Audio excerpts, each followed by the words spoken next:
तमिलनाडु की पूर्व मुख्यमंत्री जयललिता के लिए आज का दिन काफी अहम है, क्योंकि आज जयललिता की सजा रद्द करने की अपील पर फैसला आएगा।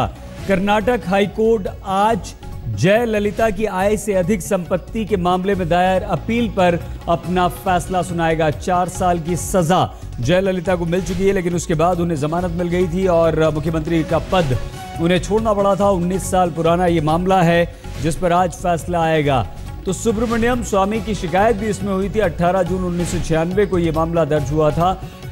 आय से अधिक संपत्ति का यह मामला है, लेकिन जयललिता क्या वापसी कर पाएंगी? क्या एक बार फिर से वो तमिलनाडु की मुख्यमंत्री बनेंगी? क्योंकि पिछले साल 66 करोड़ से ज्यादा आय से अधिक संपत्ति के मामले में जयललिता को दोषी ठहराया गया था और उसके बाद जयललिता ने कर्नाटक उच्च न्यायालय में इस फैसले को चुनौती दी थी। आज वही फैसला आना है। तो विशेष अदालत से 4 साल की सजा हुई थी जयललिता को और उसके बाद उन्होंने मुख्यमंत्री पद से इस्तीफा दिया था। आज अगर फैसला जयललिता के पक्ष में जाता है तो राजनीति में एक बार फिर से जयललिता की वापसी होगी और इसीलिए जयललिता के लिए यह दिन काफी अहम है। जमानत की जो अवधि है जयललिता की, वो जमानत की अवधि कल खत्म हो रही है, यानी कि कल तक की जमानत जयललिता के पास है और जयललिता ने इसी सजा को रद्द करने की अपील की है जिस पर आज फैसला आएगा। किरदार खालिस सियासी है, लेकिन तमिलनाडु में पार्टी के कार्यकर्ता जयललिता को अम्मा कहते हैं। न जाने कितने लोग जयललिता की पूजा तक करते हैं। जिक्र जयललिता का होता है तो लोग थोड़े से भावुक भी वहां पर होते हैं और उसी जयललिता को आज अब इस वक्त इंतजार है कर्नाटक हाईकोर्ट के फैसले का, जिस फैसले में आय से अधिक संपत्ति के मामले में जयललिता को 4 साल की सजा हुई है। इसी सजा को रद्द करने की जयललिता ने अपील की है।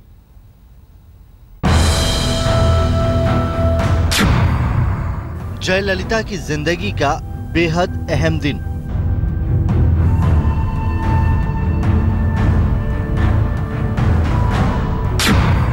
चार साल की सजा के खिलाफ अपील पर फैसला। कर्नाटक हाईकोर्ट करेगा जयललिता की किस्मत का फैसला।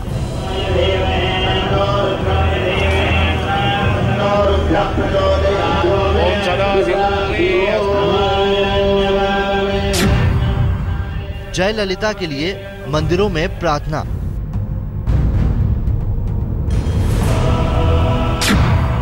जयललिता को राहत या आफत? क्या होगा जयललिता का? आज सबसे बड़ा सवाल यही है, क्या होगा तमिलनाडु की पूर्व मुख्यमंत्री जयललिता जयराम का? क्या उनके ठप पड़े राजनीतिक करियर की नई शुरुआत होगी या फिर उस पर हमेशा के लिए फुल स्टॉप लग जाएगा? आज Karnataka high court AIADMK supremo Jayalalithaa की उस अपील पर फैसला सुनाने जा रहा है जिसमें पिछले साल विशेष अदालत से मिली 4 साल की सजा को चुनौती दी गई है। जयललिता के खिलाफ आय से अधिक संपत्ति मामले में 27 सितंबर 2014 को बेंगलोर में विशेष अदालत ने अपना फैसला सुनाया था, जिसमें जयललिता समेत 4 लोगों को 4 साल की सजा सुनाई गई थी। जेल की सजा के अलावा जयललिता के खिलाफ 100 करोड़ का भारी भरकम जुर्माना भी लगाया गया था। बाकी 3 आरोपियों पर भी 10 करोड़ का जुर्माना लगाया गया था। विशेष अदालत के इसी फैसले के खिलाफ जयललिता ने हाईकोर्ट में अपील की थी, जिस पर सुप्रीम कोर्ट ने 3 महीने के अंदर सुनवाई पूरी करने के आदेश हाईकोर्ट को दिए थे। आज हाईकोर्ट का वही अहम फैसला आने वाला है जिस पर हर किसी की नजर है। The judgment of the High Court will have to be sent to the trial court. And trial court will have to take action.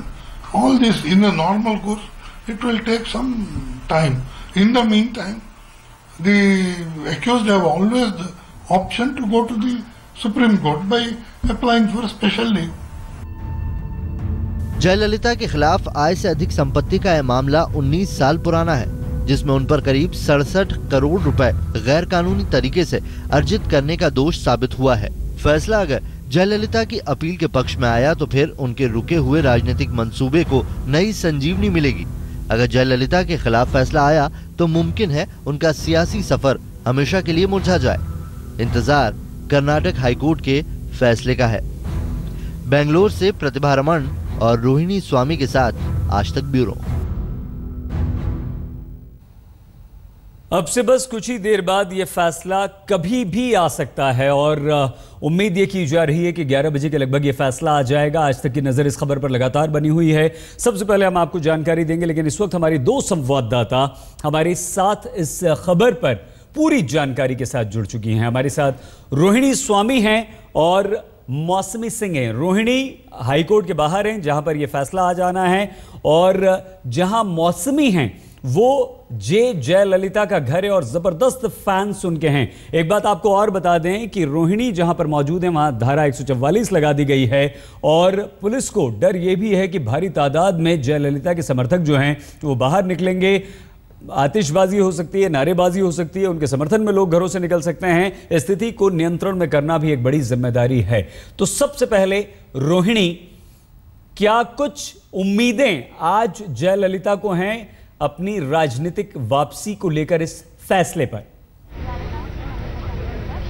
अगर मैं बता सकती हूँ कि जयललिता के केस में पूरी ये जो केस है, जयललिता की उम्मीद ये कायम रहती है कि यही कहते हुए कि वो बरी हो जाएं। पर सबसे अहम बात कि कोर्ट हॉल नंबर 14 सुबह 11 बजे जब जस्टिस कुमार स्वामी अपना फैसला सुनाएंगे कि क्या जयललिता दोषी करार की जाती है या उनको बरी किया जाता है, वही सबसे बड़ा सवाल होगा। और सबसे अहम बात यह है कि जिस तरह से आपने कहा था कि यहाँ पे एडीएमके के जो काडर, जो उनके कार्यकर्ता है, वो यहाँ पे मौजूद नहीं है, इसलिए क्योंकि पूरी जो एक्शन है वो पोइस गार्डन के सामने या चेन्नई में होगी जहाँ पे खुद जयललिता है। पर अगर केस की बात करूं, 12 साल से चलती गई ये पूरी केस, 30 करोड़ पैसे इस पे खर्च किए गए थे पूरे केस में। पर अहम सवाल यह है कि जो माइकल डिकुनिया जो ट्रायल कोर्ट में उन्होंने उनको दोषी करार किया गया था, 100 करोड़ की उनके ऊपर फाइन भी लगाया गया था। बाकी जो 4 उनके साथ अक्यूज है उनको 10-10 करोड़ की फाइन लगाई थी। क्या उसको कन्विक्शन को वो पूरी तरह से कहते हैं कि वो दोषी करार किए जाते हैं, या दूसरी बात है कि उनको बरी किया जाता है? अगर उनको छूट दिया जाता है, एक्विट किया जाता है, तो एक सवाल आपको एक बात बताऊंगी कि जयललिता के पॉलिटिकल करियर के लिए बहुत बड़ी बात होगी, क्योंकि 2016 में तमिलनाडु इलेक्शंस में जाएंगे। बिल्कुल, इलेक्शन में भी जाएंगे, फिर से मुख्यमंत्री बनने की उनकी उम्मीदें जो हैं वो जिंदा होंगी। हम विकल्प पर भी रोहिणी आपसे बात करेंगे, आएंगे, लेकिन पॉइस गार्डन का आपने जिक्र किया और वहीं पर इस वक्त मौजूद हैं मौसमी, हमारी संवाददाता। मौसमी, इंतजार जयललिता को जितना है उससे कम उनके समर्थकों को नहीं है और इन समर्थकों को संभालना भी एक बड़ी चुनौती है। क्या कुछ इस वक्त घर पर चल रहा है मौसमी? बिल्कुल सही। केंद्र सरकार ने भी तमिलनाडु सरकार को बोला है कि कानून व्यवस्था बनाए रखे। बहरहाल हम आपको दिखाते हैं तस्वीर पॉइस गार्डन की, वो पॉइस गार्डन जिस पर पूरे तमिलनाडु की नजर होगी, तमाम AIADMK के जो समर्थक हैं उनकी नजर होगी। और यहाँ पे समर्थकों का तांता जो है वो बढ़ने लगा है। सुरक्षा के चाक चौबंद बंदोबस्त किए हैं पुलिस ने, बैरिकेडिंग की गई है सहित। वो जो बैरिकेड देख रहे हैं उसके आगे जाने की अनुमति नहीं है। कानून व्यवस्था को लेकर विशेष तौर से चिंतित है प्रशासन। पर यहाँ पे एक मूड जो है वो उम्मीद का है। यहाँ पे समर्थक इस आशा में आए हैं कि कोर्ट उनके फेवर में वर्डिक्ट देगा। ये तस्वीर आप देखिए, ये इनकी अम्मा की है। इनको प्यार से जयललिता को अम्मा भी कहते हैं और पुरुची तलाईवी भी कहते हैं, यानी कि आंदोलनकारी नेता। और ये अम्मा की तस्वीर आप लेके चलते हैं। यू टेक अम्मा photo in your pocket. What do you hope? Or she is my own mother of Tamil Nadu. So we are keeping her photo.